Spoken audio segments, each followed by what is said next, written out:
Zhou, thank you very much for joining DW here at the Munich Security Conference. Now, you're a former senior colonel in China's military in the PLA. You're a member of the Chinese delegation here, and we've heard from Wang Yi, China's top diplomat, making a speech here, a very impactful speech, certainly. Now, he spoke, let's pick up on one thing he spoke about, the importance of sovereignty and territorial integrity. He said these are cornerstones of the international system. Now, I just want to be clear, I mean, should we understand that as a criticism then of the Russian invasion of Ukraine, which was, of course, a breach of Ukraine's territorial integrity? Well, China as a country that is not fully reunited certainly is more concerned with this issue of sovereignty. So we understand how sovereignty matters really, be it in China or in the rest of the world. Talking about this war, I'm sure Mr. Wang Yi is referring to the war in Ukraine, and clearly I believe this is a violation of sovereignty of one country by one country of another. Yeah, this is clear. But I think China's thoughts on this issue just goes a bit further to the root causes, because if you talk about a murder, the investigation always starts from murder, but actually the murder was planned a long time ago. So because we have some sympathies with Russia in knowing that the fundamental reason for Russia to take this kind of military action is because of NATO expansion. And actually Russian leaders have been talking about this ever since the Soviet time, from Mikhail Gorbachev to Boris Yeltsin to President Putin. And what makes President Putin different from his predecessor? He not only gave warning, but he also carried it into action. So then we have this question: why would he do this? So people talk about the sphere of influence. Sphere of influence is a dirty word, yeah. But if Russia believes it has sphere of influence, then would like to defend it with military means, then there is a sphere of influence for Russia. And given the history of the two countries, and think of the great connectivity between the two countries, so I kind of know what Putin would look at this issue from this perspective, which of course doesn't mean he's right. But just to drill down into this argument, which we've heard from the Chinese side, so sort of accepting Russia's motivations, as you suggest, but doesn't this ignore the right of the people of Ukraine to choose what they want? I think, yeah, that it is really miserable to see the great, atrocities that occurred in Ukraine, and this is the aftermath of the war. So to see the results, well, you, of course, need to know who actually has made this possible. That is the right way of thinking. But you also need to know why this has happened at all. And that is the root cause of this thing. Yeah, we just simply look at these things in front of us without, thinking about how it actually has happened. And without knowing how it has happened, you don't know how to resolve this eventually. But it is interesting to see, so China has been very openly critical of what it seems sees as, Western, what you described, NATO expansion into Eastern Europe, but it has not been critical of Russia for the invasion. And you described the invasion, well, it is the murder, not the motive. It is the actual crime, not the reason for it. Why doesn't China simply say, this is wrong? I think China would put it in a more balanced or subtle way, because by stressing the importance of sovereignty, I believe that China has already made its attitude clear. And I believe at this conference, Mr. Wang Yi has actually spent more time talking about the importance of sovereignty. And he talked about this as a principle, and he talked about this as found in UN Charter. So I think this message should be already clear to all the people here. It cannot be misunderstood. But I'm still curious because, it's still leaving it on the level of implication rather than explicit language, whereas China is very clearly using explicit language with respect to its criticism of the United States. why is it holding back on Russia but not holding back on America? Well, I think there is a difference, indeed, in our attitude toward the United States and toward Russia, because we were taken differently by these two countries as well. We were taken by the primary competitor of the United States, and we were taken as the strategic partners by by Russia. So therefore, the attitude of these two countries are different toward China, and we have to consider China is also Russia's largest neighbor, and vice versa. So in this regard, we have to make sure that our relationship with Russia is a good one, a sustainable one. When you look at the China-Russia relationship, do not always judge it, from the eyes of a third person. This relationship has to be put into context of bilateral relationship. But if you look at this from the bilateral relationship, then you would understand, we really need to develop this relationship with Russia because we're not just a neighbor, because both of us have all what we need from each other.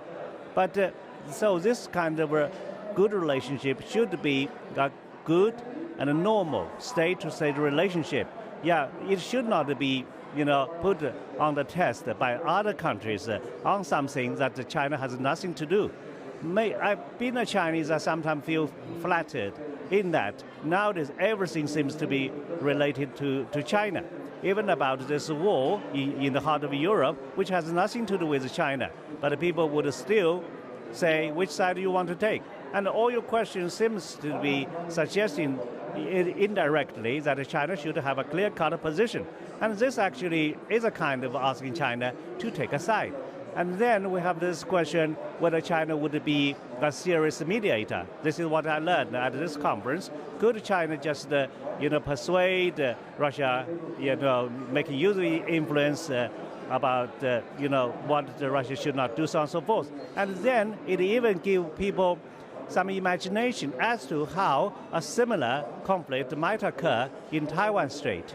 Yeah, so all these things, what I mentioned is, because this war has nothing to do with China, but still it invites so many people's imagination or discussion about the role of China. In one aspect, this is good. This shows that China is really powerful, China is really important, and China also wants to play this role in a responsible manner. So Wang Yi did say that China will soon present a peace proposal. So it is becoming, evidently is prepared to become quite active in the search for a political solution. What can we expect in that proposal? Well, I'm not so sure what are the details of his proposal, but as a Chinese, I believe I share the same feeling that this war is not in China's interest. If it can stop, immediately, we would be most happy, but we know it won't stop. Probably not at all this year. And so how long this war will last, nobody knows. But I don't believe right now we are seeing, de-escalation of the situation. We're actually seeing escalation of the situation. Because from all what I heard at the Munich Security Conference, the West is adamantly, supportive of Ukraine, and they have expressed that they would support Ukraine by all means. So, but on the other hand, Russia could not be defeated. So people talk about defeating Russia, but in what context? Russia will still remain a large country with the largest nuclear arsenal. So I see the stalemate. Putin will not win the war, but he can hardly lose the war. So what would happen? Then it is a miserable situation. Do you think Putin might use nuclear weapons? I don't know, but I worry about this. So that is why I'm the first Chinese who talk he should not use nuclear weapon. And so, excuse me, but so when Olaf Scholz, the German Chancellor, was in Beijing, he spoke to Xi Jinping, and there was a statement that came out also from Xi Jinping saying that, criticizing nuclear threats even. Is China prepared to use influence on Moscow to at least not go to that grim step of using nuclear weapons? I think China has already played a pivotal role in dissuading any possible use of nuclear weapons by Russia. I'm only a former PLA officer.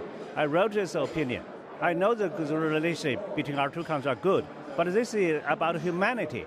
Nuclear weapons should not be used in any cases. So I wrote it. But I was most happy that my president talked about it in a week's time. And German Chancellor Scholz said that even for this agreement, his visit to China was worthwhile. And my president, in his bilateral talks with President Biden at G20, reiterated China's clear-cut position about no use of nuclear weapon. And this is not only China's position, this is Russia's own promise. Yeah, because in a joint statement by 5 nuclear weapon states, they have made a joint statement that a nuclear war cannot be won, so therefore it should not be fought. This is Russia's own promise. Now, you mentioned the prospect of a potential conflict in the Taiwan Strait, and also you referred to China as not a united country, because in the view of Beijing, Taiwan should be reunified with China. There have obviously been serious tensions there in recent months. Wang Yi, again from his speech, he was asked at the very end whether he could reassure the people, the delegates here in Munich, that China is not planning an imminent attack on Taiwan. He dodged the question. He essentially turned it around and put the blame on the Taiwanese government, accusing it of being separatists. Why did he dodge that question? Why can't he say, don't worry, we're not going to attack at least in the next few years? I cannot predict what is on his mind, but I know, and I would like your people to know that mainland China has never laid down a timetable for reunification with Taiwan. This is the first thing. The second thing is defense budget, like geography, would not lie. What do I mean by that? Normally, if you are worried about your security environment, you would increase defense budget. And China's defense budget this year, that was announced after this war, was still less than 2%, like in decades. Remember, this is announced after the war. So this war didn't change, this war in Europe didn't change China's mentality. China still remains calm, although it has a lot of pressures, although in our 20th Congress report, we talked about the high wind, the heavy storm, right? So China's confidence about its own security environment matters, even to the rest of the world. If China believes, okay, the United States take us as an extreme competitor, so we have to compete with the United States. So it's good that China is still talking about cooperation, while the United States describes this relationship as one of competition. And yet, I mean, even if it's not increasing as a percentage of GDP, military spending is increasing. Certainly the Chinese military is expanding at a significant level. And we saw major exercises around Taiwan after the U.S. House of Representatives Speaker Nancy Pelosi visited there last August. Her successor as Speaker of the House, Kevin McCarthy, is said to want to go to Taiwan, is maybe even planning a trip. What will China do if he goes? I think even in theory, China's response would have to be greater, because Nancy Pelosi's visit was not agreed by President Biden, by the Pentagon, but she still insisted to go. And our exercise, unprecedented large-scale exercise, was a response. So if the United States believe in one China, why would you provoke China to this extent? Did anything happen that shows that mainland China would attack Taiwan tomorrow? There's no such indication at all. And so my answer for this is that the United States right now actually is highly divided. This kind of division is not only between the ordinary people and the elite. It's also between, the different branches. The legislation versus the executive branch, and this kind of division is also found even within the military. For example, four-star American general talking about mainland China about to attack Taiwan in 2025. only out of his gut feelings, without any proof, without any statistics. He could give his subordinates a memo telling that China was about to attack Taiwan because of his gut feeling. And this is not even agreed upon by Pentagon. So there have come this question, how could he make such irresponsible remarks? And why didn't, Pentagon regulate him? So it just raised many questions rather than this genuine question whether mainland China would really attack Taiwan in 2025. And there are significant questions at the moment also about the stability of the US-China relationship, which have been thrown up partly by this drama over spying balloons, which in themselves don't necessarily pose any threat. But they've raised concerns of the ability of China and the US to manage a crisis if an accidental crisis could come up. It's said that there really aren't proper hotlines between the two sides to deal with that. How concerned are you about that? Well, this question basically is about how possibly we could, have some kind of guardrails about the relationship, to make it stable. And ironically, both sides have the same good wish, but they don't know how to do it. Yeah, you see, because if you talk about setting up guardrails, it's difficult in that the weaker side probably would consider the stronger one want to freeze the status quo so as to maintain a kind of superiority. So guardrail can only be established when the strength of the two sides is more or less equal.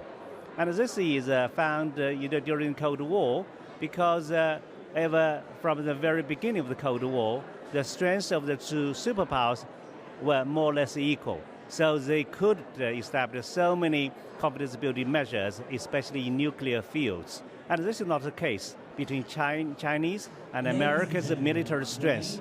We are much weaker than the United States, but in a way it doesn't matter. But not for much longer. It's anticipated, I think, that the Chinese military will approach parity with the United States in quite important ways, say in the 2030s. So does that mean that until the 2030s, we're going to have to get by with none of these hotlines and guardrails between the US and China? Well, I don't think by 2030 the Chinese military will be as strong as the US military because previously we only talk about China becoming world-class military by mid-century. We still have a long time to go. So the question is, what does a world-class military mean? So, of course, the United States is a world-class military, right? So if the United States? Yeah, the United States, of course, is the world-class military. So if for China to catch up with the United States, you have to wait until mid-century. But in our latest report of 20th Congress, we talked about speeding up this process. But still, I would believe it won't be, as early as 2030. But remember one thing, this kind of disparity in strength doesn't matter that much in the Western Pacific because globally speaking, Chinese military won't compete with the United States for global dominance. So long as we are capable of defending our sovereignty and territorial integrity in the Western Pacific, that's good enough for us. And that is the time where you feel that there will be some kind of showdown, do you feel, between the US and China in the coming years in the Western Pacific? Is that becoming more and more inevitable? No, I don't think so. On the contrary, I believe that will be the time when this relationship become somewhat stabilized. And before it becomes stabilized, this is the most dangerous time. So from now till that time, this is the most dangerous time. And let me finally return to the question that was posed to Wang Yi about the risk of some attack on Taiwan. People around the world are really concerned about that. They've seen the impact that the Ukraine war has had. A war on Taiwan could create even greater destabilization in the world. You're ex-military in China. What can you say to reassure people that maybe it will simply never happen? I think this kind of comparison, or just because people have seen a war in Europe, doesn't suggest that another similar war will necessarily occur in Taiwan Strait. We want peaceful reunification because that is, of course, in our own interest. What is the use of Taiwan that is totally battered and shattered? So people should not doubt about our sincerity to have peaceful reunification. But we won't, just relinquish non-peaceful means. But that is only reserved, for different extreme situations. I'm sure the delegates here would have liked it if Wang Yi had said that in his own answer. But thank you very much for speaking to us, Colonel Zhou, Senior Colonel Zhou. Thank you. Thank you very much indeed.